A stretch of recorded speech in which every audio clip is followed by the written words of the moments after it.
It's Moss 808. If you watch my last transit video with the moon in Aries, I began incorporating the moon in Taurus exaltation because it doesn't make that many aspects, saving the sextile, which I covered, the trine that I kind of breezed through, um, the trine to Lilith, that is, but Venus as well. You know, the value that you have in manifesting vulnerability, opening up. Taurus doesn't mind opening up, but it the way it might act, especially with Lilith and Virgo, when it trines that, dealing with the nervous systems and gut health, and Taurus with the throat chakra, this might be overconsumption or smoking or polluting like your dietary system because you are exalted. So don't go too far with your square energy where you want to block your throat chakra and not associate, you know what I'm saying? Like 11th house is the calves and things, and Taurus could be a little bit consistent. So that's funny that that's just, the strength is moving the legs and being bull minded, but it's also bull headed too. But yeah, the moon exalted is also making a in conjunction to the south node. So um spiritually in our space where we're feeling comfort might not feel so comfortable because it might be a comfort zone for us to bring balance and stability through a conversation about how we're relating, because it's got Virgo on one side, Scorpio on the other side. So you want to bring these things into unison to where your Scorpio side, you are being vulnerable to the point that your trust issues are at bay, but at the same time you have Virgo that wants to analyze before it lays out the plan. So you bring these two together, right? In the trine, we're already understanding not to add too much emotional waters to our associates. So now with the moon here, this is the recent body. So we aren't going to go too far with being down on ourselves for our stability, instability, security, safety, for the experiences that we are expanding into, like trying to put up caution zones, trying to make the entrance to the bridge beautiful rather than crossing that bridge to the innovative and rebellious nature of having a new character within your experiences of that slow burn stability, but it's transforming your experiences into something more suitable. You know what I mean? And in this could get ego in the Taurus's mind, where it's being stubborn, and the moon is here emotionally tied with emotional, like I said, desires or emotional appreciation for the things that we ourselves have. So don't feel guilty and be overcritical of yourself because you might be misunderstanding the South Node energies or energies from your past. Celebrate. Celebrate what you're learning. Celebrate that you're experiencing that misunderstanding, because that means you are misaligning with something that was your way from the past because you're trying to attach to it. So now you're on the opposite side of not attaching to it, but now you're like, okay, how can I learn from this? I'm misunderstanding how I learn from this. But that's the gift and the curse in the same breath. You know what I'm saying? So, and Venus and Capricorn, like I said, exalted with going about your desires and manifesting.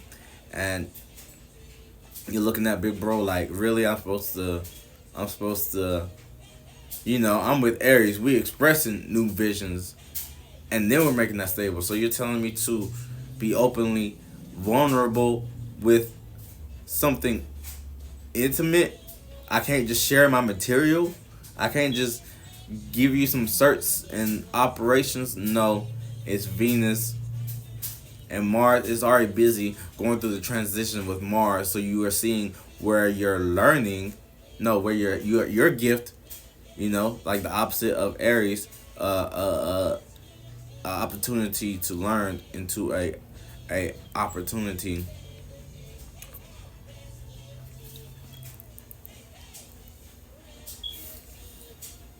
you could a square can be seen as an opportunity to learn, and a sextile can be you having the foreknowledge to see the opportunity or create your own opportunity or to be your own alchemist.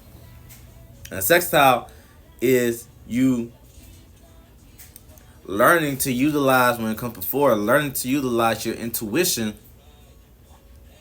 to see the opportunity to expand in the unknown terrain and understand that it's uncomfortable, but you're learning by being aware that it's uncomfortable. So, like, it'd be too much to try to add on to the plans right now, because that'd be too much to try to add on. So, like, yeah, with Venus, right? I mean, Mars on the cusp. Yeah, that's what I was talking about. So, Capricorn is busy there, and you can see where your gift is turning into okay, you need to learn how to use the gift. You added the value, Taurus. Now you need to learn how to make it marketable, even if that means trial and error. Lilith in Virgo, over analyzing or constructive and going to relate. Yeah, Taurus. Don't get too much egocentrical like Aquarius. That's the one thing don't be learning from the Sun and Pluto. The Sun, Pluto, and Mercury is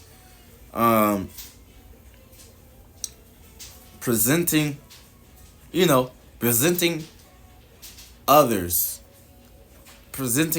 as yourself. That's where the trying gets tricky, when you're over identifying, associating with relating, because you're going to the South Node where it's comfortable and it's in the past, even though that's a gift. You want to go with what's easiest versus the opportunity of what is right there, you want to add on to that corner instead of trying to feel like you're taking a shortcut.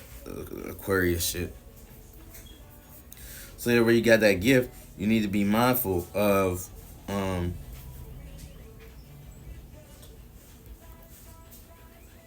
forgot where I was going with that.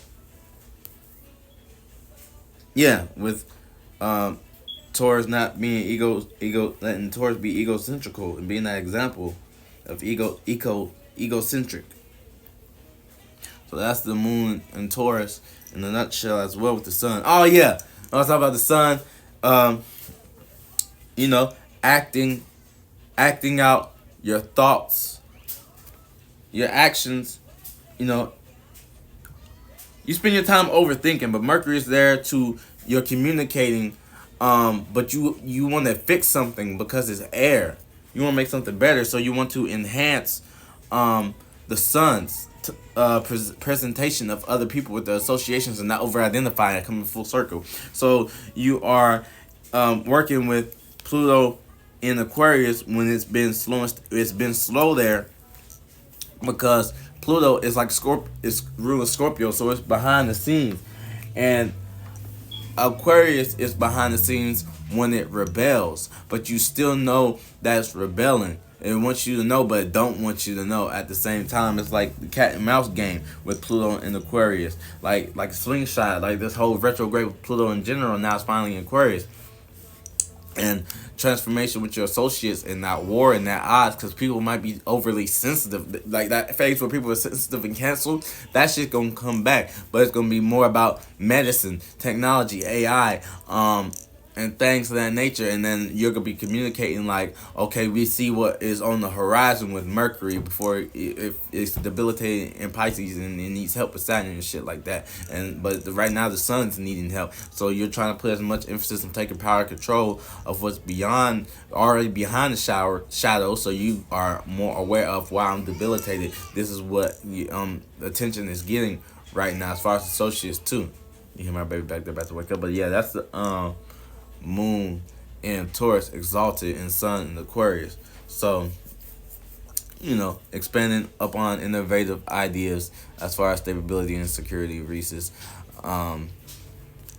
taking inspired action to take power control over your associates and the overall idea, even the detriment and the weaknesses, to enhance them.